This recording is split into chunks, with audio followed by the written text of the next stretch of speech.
때는 2025년 11월 14일 삼영엠텍이라는 회사가 있었어요. 이 회사의 주가가 정말 말 그대로 하루아침에 폭발해버립니다. 조용하던 주식이 갑자기 시장의 주인공이 된 거죠. 오늘 이 드라마 같은 이야기의 마크를 한번 제대로 파헤쳐 보겠습니다. 보이시나요? 플러스 16.37%. 와, 이게 하루 만에 오른 수치입니다. 정말 보통 일이 아니죠. 누군가는 이날 엄청난 돈을 벌었을 거고 또 누군가는 이걸 보면서 그때 살 걸 하고 땅을 쳤을지도 모릅니다. 자, 그럼 도대체 왜 이런 일이 벌어진 걸까요? 뭐 때문에 삼영엠텍 주가가 이렇게 하늘 높은 줄 모르고 치솟았을까요? 지금부터 그 범인을 한번 찾아보겠습니다. 일종의 탐정놀이죠. 자, 첫 번째 단서입니다. 이 표를 한번 보세요. 16% 오른 것도 대단한데 진짜 눈이 가는 건 바로 저기 거래 대금입니다. 2,148억 원. 이게 뭐냐면 하루 동안 이 주식을 사고 판 돈이 이만큼이라는 거예요. 근데 이 숫자가 왜 중요하냐고요? 바로 다음 장을 보시면 깜짝 놀라실 겁니다. 이거 보세요. 왼쪽이 이 회사의 전체 몸값, 그러니까 시가총액이고요. 오른쪽이 딱 하루 동안 거래된 돈이에요. 거의 똑같죠? 이게 무슨 뜻이냐면요. 비유하자면 회사 전체가 통째로 한번 팔렸다가 다시 사들여진 것과 같은 수준이라는 겁니다. 어마어마한 손바뀜이 일어난 거죠. 아니, 대체 왜 이런 일이 벌어졌을까요? 보통 주가가 이 정도로 뛰려면 뭔가 큰 이유가 있어야 하잖아요? 이제부터 그 수목힌 건 결정적 증거를 찾아 나서 보겠습니다. 그런데 말입니다. 좀 이상해요. 보통 이런 상황이면 뭐 대박 계약을 땄다거나 실적이 엄청나게 잘 나왔다거나 그런 뉴스가 터져야 정상이거든요. 근데 아무리 뒤져봐도 그런 게 하나도 없는 겁니다. 하나씩 다 체크해봤죠. 대규모 계약 공시? 없었어요. 어닝 서프라이즈? 아니었습니다. 혹시 M&A? 그것도 아니었어요. 이쯤 되면 확실해지죠. 범인은 회사 내부에 있는 게 아니었습니다. 완전히 바깥, 외부 요인이었다는 거죠. 그리고 마침내 회사 밖에서 결정적인 단서가 포착됩니다. 이 모든 사건의 배후, 그 범인은 바로 정부 정책이었습니다. 아니, 웬 정부 정책? 그것도 지역별 차등 전기요금제라니 주식이랑 무슨 상관인가 싶으시죠?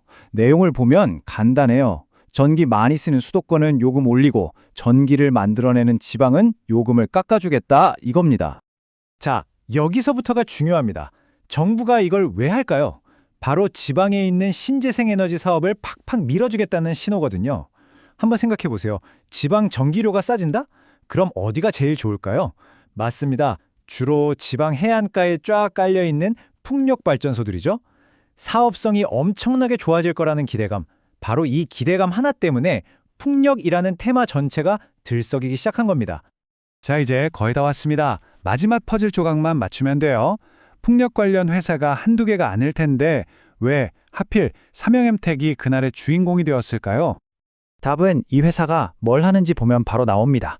뭐 플랜트, 선박 엔진 여러 가지를 하지만 저기 맨 아래 보이시죠?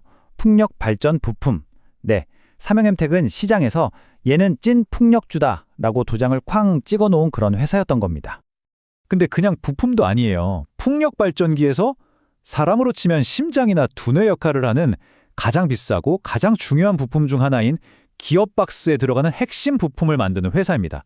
그러니까 시장이 보기에는 이 정책의 진짜 수혜주는 바로 여기구나 하고 바로 삼영엠텍을 지목한 거죠.